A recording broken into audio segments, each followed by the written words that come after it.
Hola, espero estén bien. El día de hoy vamos a ver las patologías del sistema digestivo. En esta segunda parte vamos a tratar patologías del sistema hepático y biliar.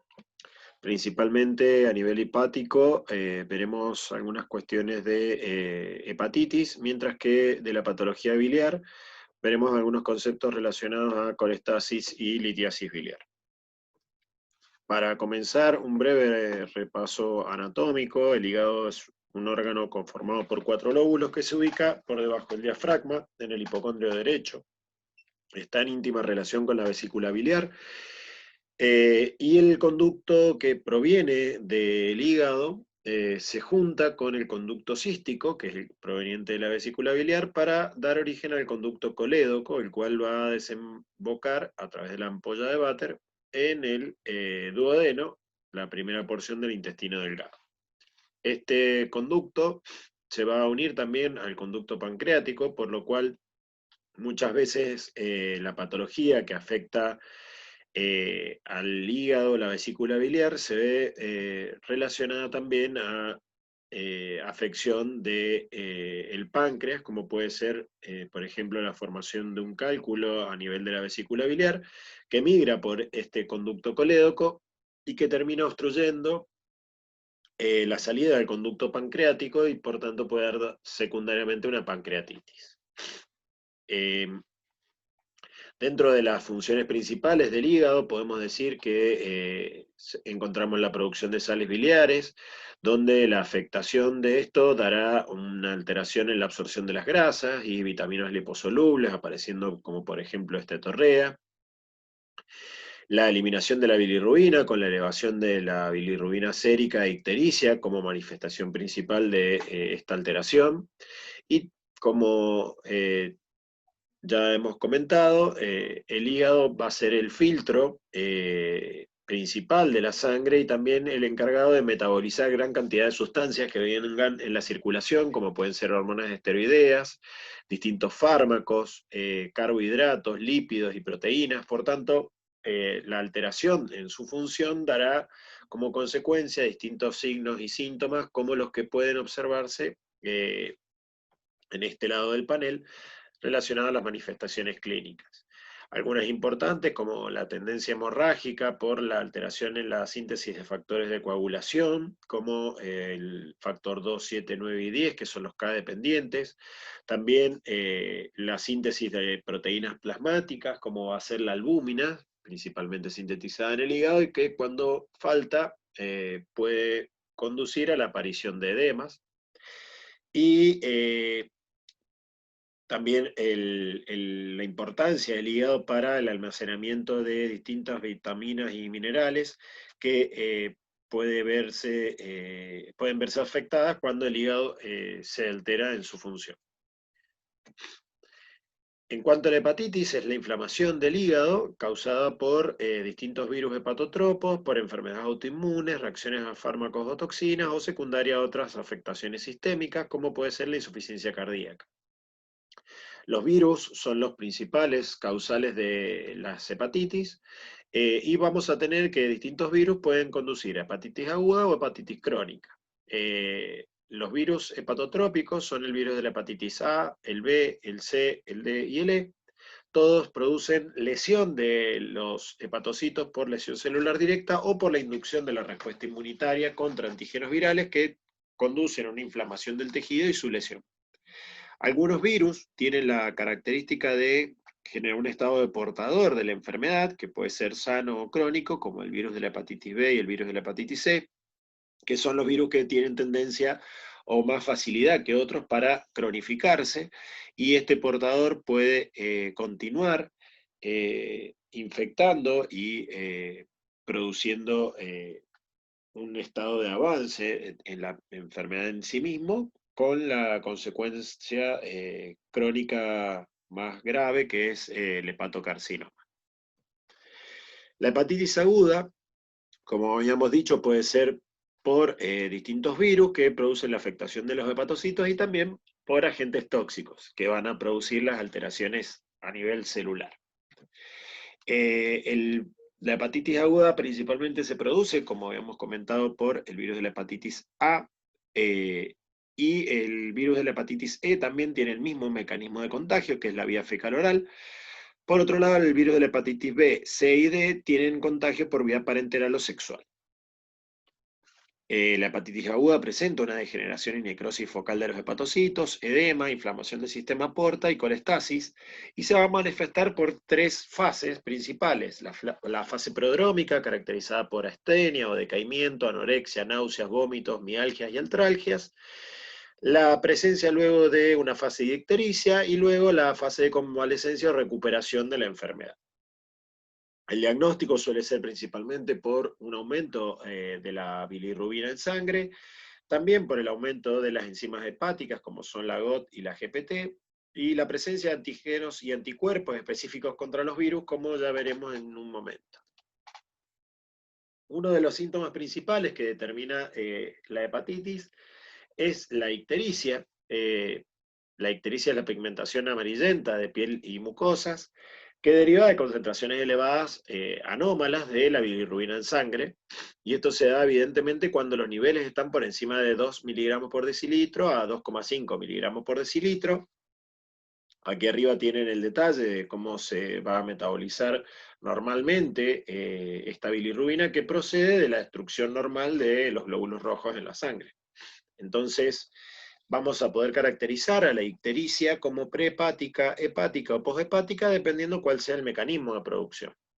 Si se da por un mecanismo prehepático, lo que tiene que haber es una gran destrucción de glóbulos rojos, es decir, que aumente mucho la bilirrubina antes de conjugarse a nivel hepático. El mecanismo principal va a ser la hemólisis, que puede ser de origen autoinmune, por ejemplo. Luego vienen los mecanismos hepáticos, donde se va a producir una alteración en la conjugación de la bilirrubina, como pueden ser síndromes específicos donde falte alguna de las enzimas, o que se produzca alguna alteración para la secreción o la absorción.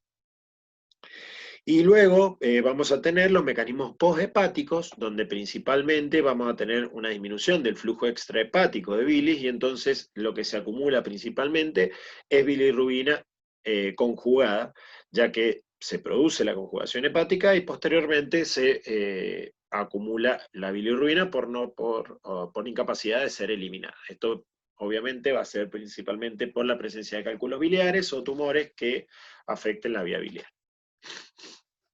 Las principales características de la hepatitis viral es, bueno, aquí como en este cuadro se puede observar, el único virus de tipo ADN es el virus de la hepatitis B, por ello es que la primera vacuna contra la hepatitis fue contra este virus. El resto de los virus son todos virus ARN, y el virus de la hepatitis D tiene la particularidad de que necesita una enfermedad causada por virus de hepatitis B preexistente para poder infectar, y el problema de la sobreinfección de virus de hepatitis D sobre el virus de la hepatitis B es que avanza mucho más a la hepatitis fulminante y la cronicidad, a diferencia de lo que ocurría en el virus de la hepatitis B. Ya comentamos las vías de transmisión distintas de las infecciones virales. Recordar que el virus de la hepatitis A se contagia por vía fecal-oral, mientras que el virus de la hepatitis B por vía parenteral, sexual o perinatal. La incubación es mucho más corta en el virus de la hepatitis A y mucho más variable en el resto de los virus. B, C y D son aquellas que pueden avanzar principalmente a una hepatitis fulminante, la cronicidad, y que tienen consecuentemente más riesgo de hepatocarcinoma. Y actualmente se cuenta con vacunas para el virus de la hepatitis B y el virus de la hepatitis A. Las pruebas de función hepática, como ya habíamos dicho, va a haber evidentemente una elevación de las concentraciones de aminotransferasas. La GOT y la GPT son las que marcan lesión de los hepatocitos. También habrá un aumento de la bilirrubina sérica, y los que son marcadores de lesión extrahepática, por decirlo de alguna manera, son el aumento de la gamma GT, de la 5-nucleotidasa y de la fosfatasa alcalina. En cuanto al diagnóstico serológico, por dar algún ejemplo y para que vean las diferencias entre el virus de la hepatitis A y el virus de la hepatitis B, el virus de la hepatitis A, una vez que contagia y tras un breve periodo de ventana, aumenta la cantidad de virus en sangre y también en las heces, por lo cual este es el periodo donde hay más contagio, y luego aparece la respuesta inmune con un pico inicial de inmunoglobulina M en la fase aguda de la enfermedad y de resolución, y luego el aumento de los títulos de inmunoglobulina G, los cuales darán inmunidad y defensa contra un nuevo contagio del virus de la hepatitis A. Para el virus de la hepatitis B, hay algunas características que es que también aumentan en sangre la presencia de algunos antígenos previo a la aparición de algunos anticuerpos. Luego aparece la IgM, como aparecía en la A, que marcará la fase aguda de la enfermedad, y también la IgG. En cuanto a la resolución de la enfermedad, será importante que aparezca este anticuerpo, que es contra el antígeno de superficie del virus de la hepatitis B, para poder determinar que hay curación de la enfermedad. Si no aparece este antígeno, la enfermedad puede evolucionar a una enfermedad crónica, lo cual puede predisponer a la sobreinfección por virus de hepatitis D y también al desarrollo de hepatocarcinoma. Las hepatitis crónicas tienen como característica que en realidad se desarrollan en un periodo más largo, ¿sí? Mayor a los 6 meses, y que hay necrosis e inflamación hepática, es decir, que se mueren las células y son reemplazadas por tejido fibroso. Suele ser causado por la persistencia de estos virus, de la hepatitis B, C o D, pero la mayor frecuencia parece relacionada al consumo de fármacos y tóxicos, como puede ser el alcohol. Se producen distintos cambios en la matriz del hígado, donde se reemplaza entonces las células que se van muriendo por tejido fibroso. Las complicaciones más marcadas de una hepatitis crónica van a ser la cirrosis, la hipertensión portal, las varices esofágicas, coagulopatías, encefalopatías y ascitis. Típicamente la clínica va a ser la aparición de fatiga, malestar, fiebre, febrícula, anorexia, ictericia y esplenomegalia. Y lo característico que puede observarse en una biopsia es la necrosis inflamatoria periportal e intraparenquimatosa del hígado.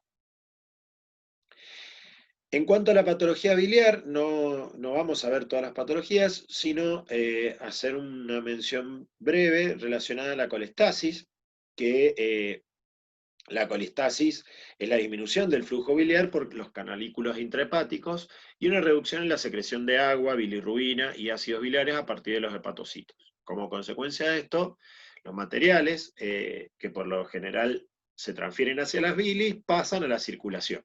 Entonces, eso es el principal mecanismo fisiopatológico. Puede derivar de una hepatopatía intrínseca. En ese momento, en esa situación, se denomina colestasis intrahepática, y cuando hay una obstrucción de los conductos biliares mayores, la cuestión más frecuente, se lo conoce como colestasis extrahepática. La acumulación de pigmentos biliares en el hígado es común en todos los tipos de colestasis obstructiva y hepatocelulares, y esta acumulación de pigmentos lleva a la extravasación de bilis de los conductos, fibrosis y cambios grasos en los hepatocitos, es decir, que lesiona a la célula hepática. El aumento en los niveles de fosfatasa alcalina es bien característico, al igual que puede haber un aumento de la gamma GT como otro marcador enzimático de obstrucción de la vía biliar, y también la insuficiencia nutricional de vitaminas liposolubles como A, D y K es característico de la enfermedad por la falta de digestión correcta de los lípidos. ¿Cuáles van a ser entonces los mecanismos y consecuencias de la colestasis? Bueno, siempre que se produzca la colestasis, va a haber la retención de los compuestos que deberían ser eliminados hacia el intestino, hacia la sangre. Entonces la presencia de bilirrubina va a determinar la aparición de ictericia. La presencia de sales biliares principalmente, aunque también se cree que las endorfinas tienen un rol en el desarrollo de prurito. Y también el colesterol aumentado va a dar depósitos de colesterol, principalmente a nivel de la piel. En cuanto a la vía biliar, puede haber inflamación del conducto con colangitis. Y a nivel intestinal, como faltan las sales biliares que aportan a la digestión de los lípidos, puede haber esteatorrea y déficit de vitamina A, E y K, como habíamos comentado anteriormente.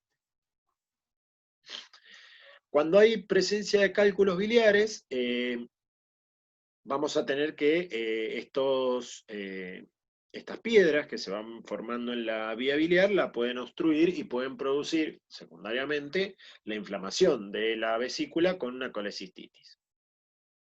Estos cálculos pueden ser pigmentarios o de colesterol. Ya vamos a ver que los pigmentarios más frecuentemente se encuentran asociados a calcio, mientras que los de colesterol pueden o no tenerlo.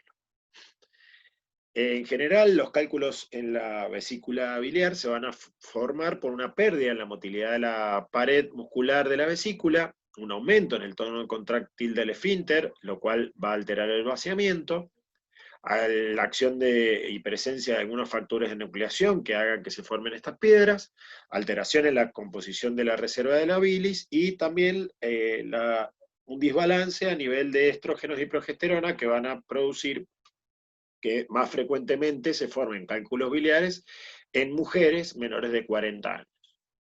Las manifestaciones clínicas van a ser la inflamación de la vesícula, ¿sí? Entonces puede aparecer una colecistitis, las náuseas y los vómitos, alteraciones en las heces, flatulencias, indigestión e ictericia.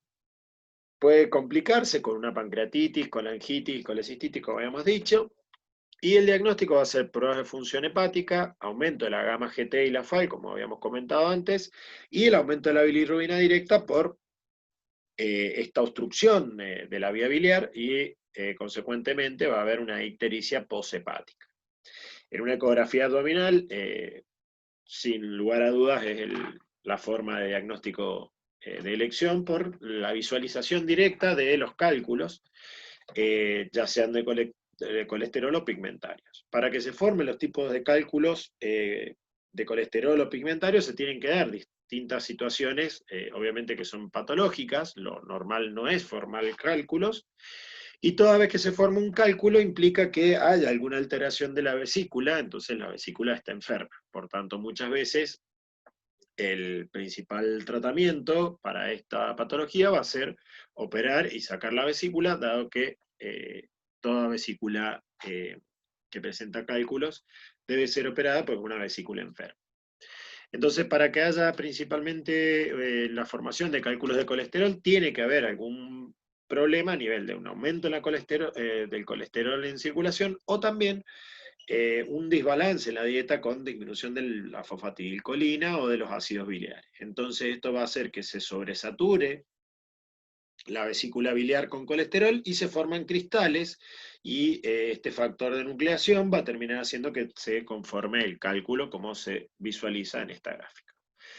Por otro lado, los cálculos pigmentarios también requieren de algún desbalance y mal funcionamiento a nivel enzimático o alteraciones a nivel de la bilirrubina o de los ácidos grasos que van a dar que se forme una piedra de bilirrubinato de calcio o de palmitato y esterato de calcio.